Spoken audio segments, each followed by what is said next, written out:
Tonight on Let It Rip. To those out there who say that James Craig changed his political affiliation so that he could run for governor and try to win.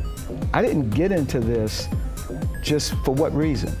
I'm a public servant, not a political servant. One-on-one with Republican candidate for governor James Craig. What he thinks of Governor Whitmer's lawsuit over abortion, a possible endorsement from President Trump, and why he thinks a controversial law in Florida would work very well in Michigan.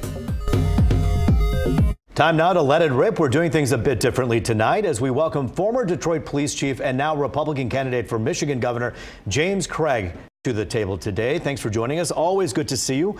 Let's get right to it. Yeah. Thank you, Roop. Glad to be here. It's been a while. It's been a minute. You know, during COVID, you and I talked a few times about how you were handling things as the chief of police. Now you want the top job in the state. How you feeling? I'm feeling good. I got to tell you, the momentum is behind me and our candidacy. I got to tell you, I've been around this state. People are craving for change. They're craving for change, and we've done, I want to say, 5 polls over the last several months consistently among GOP candidates. I have a double-digit lead. There was also polls done comparing me as a candidate against the governor. A couple of them showed me slightly ahead, some dead heat. One poll where I was just slightly behind. But you know, I got to tell you what I was real excited about. The fact that 2 polls showed me significantly ahead of the governor with independents. One said 17%, another one said 8%. That's not to be taken lightly.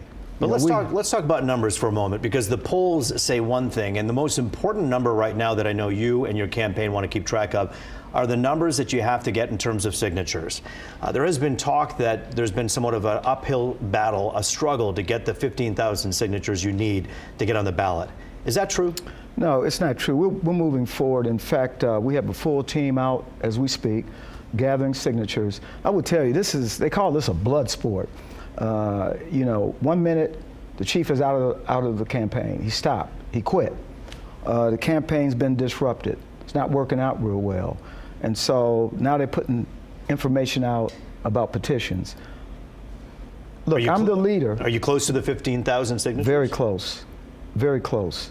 And we're going to exceed that. I'm confident of it. We have a great team in place doing the work. So all of this is to topple me. I get it from the left, and I'm getting it from the candidates I'm competing with in the GOP side. But guess what? We're strong, the momentum's behind us, and we're going to keep pushing forward. I want to talk more about the race against Governor Whitmer if you do end up being the front runner and being the person who takes her on in a moment. But the governor making some news today, basically saying, look, in fear of Roe versus Wade being overturned by conservative Supreme Court, we want to make sure that in Michigan, the governor said, we have a law in place that allows people to go get abortions, basically overturning a 1931 law that prohibits it. If you become governor, do you agree with that? What do you think about that? I'm pro-life. I'm pro-life. Roop, and this is political. This preemptive move right now is political. Roe versus Wade has not been overturned. It has not. But if it was, just to be clear, if the Supreme Court does overturn Roe versus Wade, would you be enforcing the 1931 law in the state of Michigan? When that bridge is crossed, I'm pro-life. I support pro-life. So I don't know how many other ways to say that, and I'm consistent. I'm unapologetic about it. But right now, this is politics, and I understand that. Politics taking a strange turn after 2016 when everybody needs the blessing on the Republican side of the ticket from former President Donald Trump. You were at the rally this past Saturday in Washington Township. You were there, but former President Trump only mentioned one candidate per name in his speech, and that was Tudor Dixon. Did that bother you? No. He said she's doing a good job. He didn't say, I'm endorsing. Let me just say this. I'm excited. Even those who were there, I had a chance to meet so many Michiganders who support me. And so he just said she's doing a good job. That was not an endorsement. But when you take a look at a picture that Tudor Dixon tweeted out with the former president, meeting with him backstage, alongside her was the president of the Police Officers Association of Michigan, standing side by side, shoulder to shoulder with the president and Tudor Dixon. Is that not in some way an indication of where things are heading? I don't think so. I will tell you, the polls say different consistently. Now, admittedly, I don't get overly excited about polls. It's not like we can sit back and put our feet up. But the fact is, she's not doing very well in the polls. That's factual. So it's nice she got a picture with the president. I met with the president in Mar-a-Lago, I want to say, a couple of months ago. But I'm not concerned. How important is that blessing from former President Trump? Is it critical? I think it's important. I would certainly welcome a Trump endorsement, but we'll cross that bridge when we get to it. But the bottom line is I'm running for the governor of Michigan. I got my eye on the prize. That's what I'm focused on. But if you're a Republican candidate in this state, and the fact that former President Trump came here, it is critical, wouldn't you say, to have his endorsement? It's very important. Yeah. As I've said, I'll say it again, Roop. I would welcome it. I'd run with it. If I don't get it for some reason, guess what? I'm not going to quit moving forward. I'm moving forward for Michigan. That's my focus. Let's talk about Florida for a moment. You may be asking why we're talking about Florida. Well, because all eyes were on Florida and the governor there, Ron DeSantis, talking about wonderful governor. The Don't Say Gay bill, as it has been called, the moniker has been given to that bill. But it basically says, look, if you're in a school and you're a teacher, you shouldn't be teaching young kids from kindergarten to third grade about sex education, talking about anything like that, gender conversion or gays, lesbians. What are your thoughts on that law? I agree. I agree with the governor. Spot on. Look, let's face it. Number one, the true stakeholders are the parents. Why are we going to have teachers teaching K through 3 sexual orientation or gender identification? It's wrong. In fact, I'd be a little more aggressive with it. I would go beyond the 3rd grade, maybe the 6th grade. It shouldn't be a conversation with teachers and students. That's up to the parents. So to be clear, if you were governor in the state of Michigan, you would not only push for a law like this, you would make it stricter. Oh, I would push for it. And I'm going to tell you something else I would push for. Eliminating critical race theory. That's another thing that's going on. It's going on in our state. And frankly, once again, who are the stakeholders? The parents. I don't care if you're on the left or right, so many reject critical race theory. I reject it because it says what? It's a racist indoctrination. It says if you're a person of color, you're a victim. Well, I don't know about you, Roop. I've never been a victim. I know you've never been a victim. And if you're white, you're an oppressor. Well, I think it's safe to say that people who share our skin color, whether you're black or Indian, have been victims in the past. Whether that defines your entire path and your route is a different story. Right? I got to tell you, I've never been a victim. And I stand by it. We shouldn't teach it. And I'm going to tell you why I'm so adamant. Not just because it's a racist indoctrination. Also, I am for educating our children. Let's face it, public schools here in our state are not doing very well when it comes to reading. In Detroit public schools, by the time a child is in the 3rd grade, only 8% can read. I don't know about you, but I'm appalled. Flint, a little higher, 10%. Lansing, 25%, and then public schools state average, 45%. Now by my math, that's a failing grade. It's okay to peddle CRT. Most important, educating our children. Can you have both, or do you think that you have to sacrifice one for the other? I reject CRT, period. I just reject it. I want to ask you a little bit about your views. You sound very much like somebody, if we wrote your words down and printed them somewhere and said, is this a Republican or a Democrat? They would listen to they would read the transcript and they'd say, this is a Republican. I'm so glad you brought that up. When did that happen? Well, let me start here. I was raised by 2 very conservative parents. Yes, they were Democrats, but JFK Democrats. Conservative parents. I was raised a conservative. And then, you know, being a police officer for 44 years, police officers tend to be more conservative. I'm not saying they have to be Republican. So the transition did happen over time. You know, a conversation with lawmaker Maxine Waters during the LA riots changed. What did she say to you that made you think, you know what, I don't want to be a part of this party and I want to switch over? Is that when you switched over? I didn't switch over then, but I will tell you it was a turning point. I mean, prominent Democrat lawmaker, and I'm the president of the African American Police Association in LA, and this was on the heels of Rodney King. She said some very vile things, and basically the essence of what she was telling us, how can you be a black man and be part of this white supremacist police department? Basically that.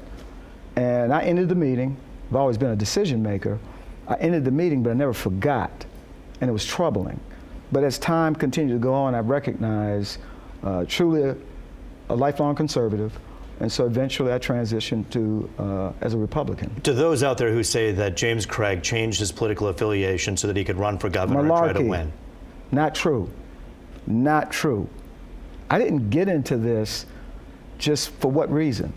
I'm a public servant, not a political servant. How did your former boss, Mayor Duggan, not know about your political beliefs? You know, I got to tell you something. So many knew. Look, let's face it, Root, you're a journalist, an investigative journalist. You probably knew I was a Republican. One, let's just say it like this. I was on National Fox several times over a month. You and Tucker Carlson spent more time than my wife and I spent at home. I mean, you guys spent a lot of time on TV. So that's a clue. NRA, the magazine, right? Not twice, once, but twice. 2014 and then again. So that's second clue. I mean, and then the fact that I was very vocal about some of those mayors, Democrat mayors, especially in 2020, when we saw the wokeness and the summer of love, all Democrat mayors, I was very vocal. So to say you didn't know, I got to believe, although the NAACP chair, Wendell Anthony, said, well, basically in my words, we're betrayed. How come we didn't know? That's how some people who are watching in Detroit, forget the leadership. What about the people, the voters out there? Many Detroiters out there feel like they were duped. Well, that's your words. And let me tell you, I see Detroiters every day. Some who are admitted Democrats who have come to me and said, Chief Craig, I love what you do.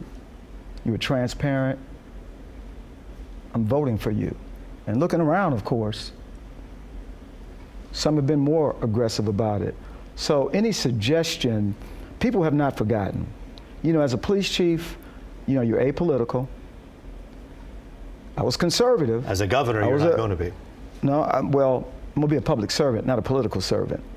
See, that's the difference. You know, I'm about bringing people together.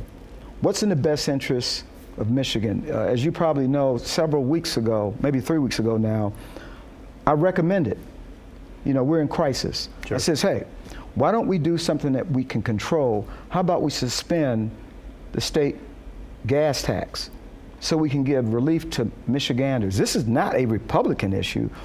This is a nonpartisan Michigan issue, a national issue. So the senators proposed after I came out and said, yeah, let's do that. Sure. And then the governor within days of that came out and got with other Democrat governors and said, well, let's go after the federal gas tax. And I'm good with that. And she said we need to save that money from the gas tax to fix the damn roads, which my God. ran on and promised. I'm so glad you brought that up. But Chief Craig, we will have to continue our conversation because this is the beginning of scratching the surface with a man who we are very glad sat down with us because the people of Detroit and Metro Detroit needed to hear from you directly in this conversation. We thank you for your time today, as always. It's always good to see you. You did cut me off, you know that, don't you? No, I did, because we have to go, but we will be back to continue the conversation. And coming up next, we're going to hear from our panel when they take their turn to talk about James Craig as a gubernatorial candidate in Michigan. We'll be right back. Welcome back to Let It Rip. You heard from the front runner of the GOP race for governor, James Craig. Now our experts are here to kind of weigh in. First up, Democratic State Senator Adam Ollier, who's also running for a congressional seat in the newly formed 13th district. Next to him, former Republican candidate for U.S. Senate and Congress, Lena Epstein. We also have the founder of Republican consulting firm Team Rowe, Jamie Rowe. And full disclosure, Jamie is doing some work for gubernatorial candidate Kevin Rinke. And then there's Alexis Wiley, former chief of staff to Detroit Mayor Mike Duggan, who decided to start her own consulting firm called Moment Strategies. And she also is a former Fox 2 reporter here. So we are so thrilled to have you here and everybody here. You know, this is really fun. This is Let It Rip, but in real life, which is awesome. We're not doing the Zoom. We've reached that place. But as we get together in person here, I want to ask you the first question here. You heard the chief say that it was really no surprise or shouldn't have been a shock to anybody that he was a Republican. And yet I think there was a lot of people in many circles who say they were surprised. Alexis, you worked with him. Yeah. Were you surprised? I mean, I was surprised when he suddenly said, oh, I'm a Republican and I'm running for governor. That was when it was kind of like, what just happened? But when you think about it, in the administration, really the focus was on his work as chief. So like people weren't really necessarily thinking like what's your political affiliation. The mayor's big concern was what's happening on the streets, what are we doing in our neighborhoods, and same with the rest of us in the administration. So I mean, the big surprise was he kind of hit us with a 2-punch, right? I'm a Republican and I want to be governor. So it was a lot. Craig also made some news right here on this program. You'll probably be reading about it tomorrow about the Don't Say Gay bill and what his thoughts were about what DeSantis is doing out in Florida. He said he would make it even stricter and extend from kindergarten to 3rd grade to kindergarten to 6th grade to protect kids. Adam Ollier, what do you think about that? I think that's the most abhorrent thing that anyone could say. I've worked really hard on protecting trans women of color, and for the chief to say that parents know best and that this is the space to operate, it's abhorrent, because 40, 50 years ago, they were saying the same thing about black people, about how the parents knew best and that talking about race was this challenge. He talks about critical race theory. He talks about all of these things as Republican red meat, and I know he liked to say that we should have all known that he was a Republican, but he was hiding it. And it was very clear, because he could have said he was a Republican. He went on Tucker Carlson, he went on all these spaces and said, oh, I'm a conservative. But did you know? I mean, I wasn't surprised. But you never know what is in someone's space, because being a member of a party is different than being a conservative or having these kind of thoughts. What he's now acting like is that he's always been in this space, and he's doing it because he's running for governor. It's clearly political, and it's unacceptable, because he's putting young children in the foreground or the vanguard of his space, saying, we're going to marginalize them. We're going to say that they don't have a space in this state, in this country. And what Governor DeSantis did was unacceptable for little kids. He's doing it again. Jamie Rowe, if this becomes Governor Craig, he says he's going to make that law look like kid gloves out in Florida compared to what he wants to do in Michigan. Are you surprised by that, and what are your thoughts on that? I think anybody who gets elected as a Republican governor in the state of Michigan is going to see to it that kindergartners through 3rd graders learn how to read and write and add and subtract, not talk about gender identification, because it is not critical to the young learning stages of life to learn about that. At some point, you all have to deal with it. I'm a father of 2 girls, right, who are young women now. And I think about them and where their development was when they were in kindergarten, and talking about someone's gender identity is probably not what they needed to be learning at that time. So I think every candidate on the Republican side who would get elected would have a similar belief. So former President Trump in town less than a week ago, talking, of course, about Tudor Dixon on stage. Didn't mention Craig, didn't take a meeting with Craig, did take a meeting with Tudor Dixon. Lena Epstein, do we read into that? Well, it's important to note that Chief Craig did meet with President Trump at Mar-a-Lago recently, that President Trump is looking at all of the fine options in front of him. I think what's important to remember here is that James Craig kept the city of Detroit from burning down 2 years ago. My grandfather was the late Stanley Winkleman of Winkleman Stores. He was the old guard of the Democrat Party. He drove through the streets of Detroit in the 70s watching the city burn. If we didn't have Chief Craig in the leadership role at this time, the city could have burned down. Alexis? I can't believe I just heard that. The city of Detroit was never at risk of burning at any point when the chief was chief. I just think that statement is just so deeply offensive and shows the disconnect that I think really is really being pushed, and the danger of this narrative. I have to speak up though. Police officers were getting shot at on the streets of Detroit. No, they weren't. Yes, they were. I sat with people who got shot at. I believe in being respectful in how I have this conversation, but I just, again, have to deeply disagree with what I'm hearing here. But I think the bottom line is, we've heard a lot of talking points. We've heard the chief say a lot of things, even kind of suggesting that he would criminalize a woman's right to choose. Things that we don't want to see here in Michigan, and why I think just listening to him gave me every reason why I want to work that much harder to re-elect Gretchen Whitmer. That's why it was it was important for me to hear that too. He's so confident in being the guy who can take on Governor Whitmer. It is tough in this state to be going against an incumbent and think that you're going to win in this race. Jamie Rowe, what does Chief Craig need to do in terms of turning people in the city of Detroit and elsewhere to vote for him? I'm not going to give James Craig advice on how to win, since I'm working with another candidate. One thing I think that did separate James Craig during COVID was he enforced Gretchen Whitmer's orders. and gave tickets to businesses that were trying to operate in to people to feed their families, and gave them tickets and helped to shut them down during the lockdown. And that is something that wasn't being done by Republican sheriffs and others across the state. So I think that's one thing where he's going to have to answer the question on why he did that under the orders of Governor Whitmer. He said that he was following the state's orders and that he didn't feel good about it, is what he's been reporting. There were sheriffs and law enforcement organizations across the state that were not doing that, though. Let's talk about how we move forward here in this race. You have James Craig, 31% right now is what he's polling, and then you have the next person who's polling, by a far margin, by 10%. Tudor Dixon, 3% right now. Have voters made up their mind, and what can these candidates do to further their own narratives? What do you think? I mean, I think it's abundantly clear that the chief thinks the way that he furthers his narrative is by going after black and brown communities, by going after trans communities, by going after women and their rights. And I think he's saying to Republicans that that's what they want to hear. As a Democrat, I know that's not what we want to hear, and I know that just makes everybody more excited and more invested in making sure Governor Whitmer gets reelected. But maybe that is what Republicans want to see and what they want to hear. But it's not helpful in this space. He's not going to get more black votes coming out talking about going after critical race theory. He's not going to get more suburban voters by making "Don't Say Gay" his priority and saying we're going to go stronger on that, as opposed to going stronger on making sure that we bring back infrastructure dollars, that we spend the kind of things that matter on our lives. Like, are we going to make childcare more affordable? That's what Michiganders want to hear. Let's talk for a moment, Lena, a little bit about your thoughts as we move forward in this race here. Former President Trump, we were talking about that, comes into town. Is an endorsement critical for someone to win? I think it would be particularly helpful. Our party and over 51% of the state of Michigan loved the policies under President Trump. We have to remember that we're dealing with Gretchen Whitmer, the worst governor in the history of the state of Michigan. She locked down our economy, kept kids at home for 2 years, spurred the largest mental health crisis that our state has ever seen. Her campaign slogan was offensive to conservatives. She used a swear word referencing the roads. This is a woman who is operating the state with her husband inside of her house. She is not interacting with members of the legislature.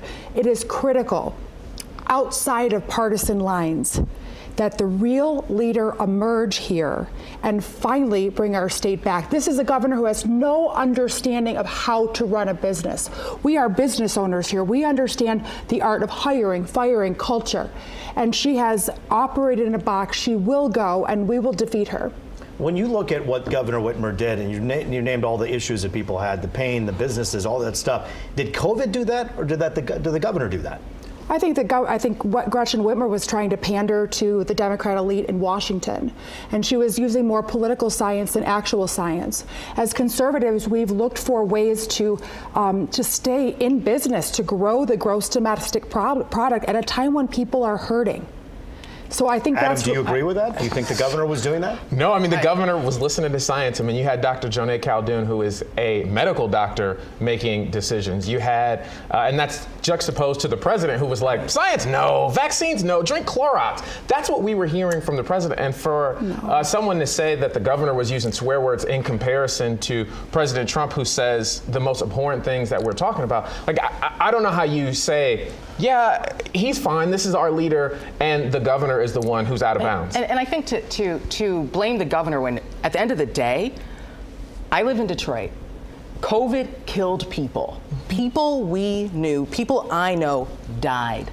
Thus, for us, it's very real. It's not just some concept. You can't just say the governor's responsible. This is a disease that was killing people.